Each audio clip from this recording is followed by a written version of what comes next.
குளிகை நேரம்னா என்னங்க? அது தெரிஞ்சுக்கணும்னா இந்த காணொளியை கடைசி வரைக்கும் பாருங்க. சேனலை சப்ஸ்கிரைப் பண்ணுங்க, மறக்காம பெல் பட்டனை கிளிக் பண்ணுங்க. அறம் காக்கும் நல்லவை காண்போம். அனைவருக்கும் அன்பு வணக்கம். குளிகை நேரம் விளக்கம்.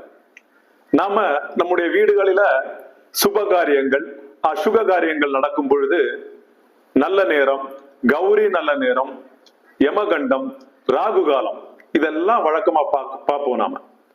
ஆனா அது பக்கத்திலேயே குளிகை நேரம்னு ஒண்ணு இருக்கும். அதை பத்தி யாருமே கண்டுக்கிறது இல்லை.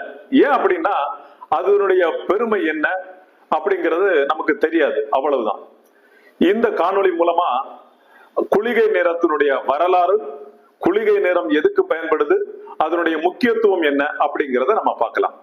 நான் உறுதியா சொல்றேன், இந்த காணொளியை நீங்க இறுதி வரை பார்த்து முடிக்கும் போது அடுத்த வரக்கூடிய எல்லா நிகழ்ச்சிகளிலையும் நீங்க குளிகை நேரம் பார்க்கறத உங்களுடைய வாழ்க்கையில ஒரு முக்கியமான விஷயமா கருதுவீங்க. நவ கிரகங்களில் ஒன்று சனி கிரகம். சனி கிரகத்தினுடைய அதிபதி சனீஸ்வர பகவான். சனீஸ்வர பகவானுடைய மனைவியினுடைய பெயர் ஜேஷ்டா தேவி. ஜேஷ்டா தேவிக்கு மூத்த தேவி, மாயை, ஏகவேணி, மூதேவி, தவ்வை அப்படின்ற பெயர்கள் எல்லாம் இருக்கு. இந்த மூதேவி, தவ்வை, ஜேஷ்ட தேவி என்று அழைக்கப்படக்கூடிய தேவி மகாலட்சுமி ஆகிய ஸ்ரீதேவியினுடைய அக்கா. இந்த ஜேஷ்ட தேவிக்கும் சனீஸ்வர பகவானுக்கும் மகனாக பிறந்தவர் தான் மாந்தன் என்று அழைக்கப்படக்கூடிய குளிகன். இந்த மாந்தன் என்கின்ற குளிகனுக்கு ஒரு தங்கை இருக்கிறாள். அவளுடைய பெயர் மாந்தி. குளிகன் என்றாலே குளிர்விக்கும் தன்மையுடையவன் அப்படிங்கிறது அர்த்தம். இந்த குளிகன் எருமை தலையும் மனித உடலும் கொண்ட உருவமைப்பு உடையவர். குளிகன் பிறந்த வரலாறு நாம பார்க்கலாம். லங்கேஸ்வரனா இருந்த ராவணனுடைய மனைவி மண்டோதரி நிறைமாத கர்ப்பிணியா பிரசவ நேரம் நெருங்கக்கூடிய கட்டத்துல இருந்தா. அப்போ ஜோதிடத்துல ரொம்ப நம்பிக்கை வச்சிருந்த இலங்கேஸ்வரன் ராவணன் சுக்கராச்சாரியர்கிட்ட போய் கேட்கிறான், உலகத்துல யாராலும் வெல்ல முடியாத அளவுக்கு வீரமும் அழகும் அறிவும் கொண்ட ஒரு குழந்தை தனக்கு வேணும், அதுக்கு நான் என்ன பண்ணணும் அப்படின்னு சொல்லி கேட்கிறான். சுக்கராச்சாரியார் சொல்றாரு, நவ கிரகங்களும் ஒரு கட்டத்துக்குள்ள இருந்தது அப்படின்னாக்க ஒரு நல்ல குழந்தை, அந்த நேரத்துல பிறக்கக்கூடிய குழந்தை நீ சொன்ன மாதிரி வீரமும் அழகும் அறிவும் கொண்ட குழந்தைய பிறக்கும் அப்படின்னு சொல்லி சொல்றாப்ல. உடனே பலம் வாய்ந்த ராவணன் என்ன பண்றான், 9 கிரகங்களை பிடிச்சு ஒரு சிறைக்குள்ள அடைச்சு போட்டிருக்கான். அப்போ நவக்கிரக அதிபதிகளும் ரொம்ப கவலைப்படுறாங்க, இனி என்னென்ன நடக்க போகுது, நம்ம எல்லாம் ஒரே கட்டத்துல இருக்கிறதுனால நீ உலகத்துல என்னென்ன மாற்றங்கள் நிகழ போகுதுன்னு வருத்தத்துல இருக்கும் போது அவங்களுக்கு ஒரு செய்தி கிடைக்குது, மண்டோதரி பிரசவ வலியால துடிச்சிட்டு இருக்கா, ஆனா பிரசவம் ஆக மாட்டேங்குது, அது தள்ளி போயிட்டே இருக்கு அப்படின்னு. இப்போ தேவர்கள்லாம் கொஞ்சம் கூட பயந்தாங்க. என்ன அப்படின்னாக்கா, மண்டோதரிக்கு ஏதாவது ஆயிடுச்சு அப்படின்னாக்கா அதுக்கும் இந்த கிரகங்கள் தான் காரணம் அப்படின்னு நினைச்சிட்டு இலங்கேஸ்வரன் ராவணன் தங்களை ஏதாவது பண்ணிடுவாங்கன்ற பயத்துல இருந்தாங்க. உடனே அவங்க அசுரகுரு சுக்கராச்சாரியரை வர சொல்லி அவர்கிட்ட யோசனை கேட்கிறாங்க, நாங்க என்ன பண்ணணும் இதுல இருந்து விடுபடுறதுக்கு அப்படின்னு. சுக்கராச்சாரியார் சொல்றாரு, நீங்க 9 பேர் இல்லாம 10வதா ஒருத்தர் ரொம்ப நல்ல குணங்களோட உங்களால சிருஷ்டிக்கப்படணும். அப்படிப்பட்ட ஒருத்தன் பிறக்கக்கூடிய நேரம் ராவணனுடைய மனைவிக்கும் பிரசவம் ஆகணும். அப்படின்னா உங்களுக்கு பிரச்சனைகள் எல்லாம் சரியாகும் அப்படின்னு சொல்லி அவர் சொன்னார். அதனால நவக்கிரகங்கள் எல்லாம் சேர்ந்து முடிவெடுத்து சனி பகவான் மூலமா, சனீஸ்வர பகவான் மூலமா அவருடைய சக்தியால ஜேஷ்ட தேவிக்கு ஒரு குழந்தை பிறக்குது. அந்த குழந்தை பிறக்கிற அதே நேரம் தான் ராவணனுக்கும் குழந்தை பிறக்குது.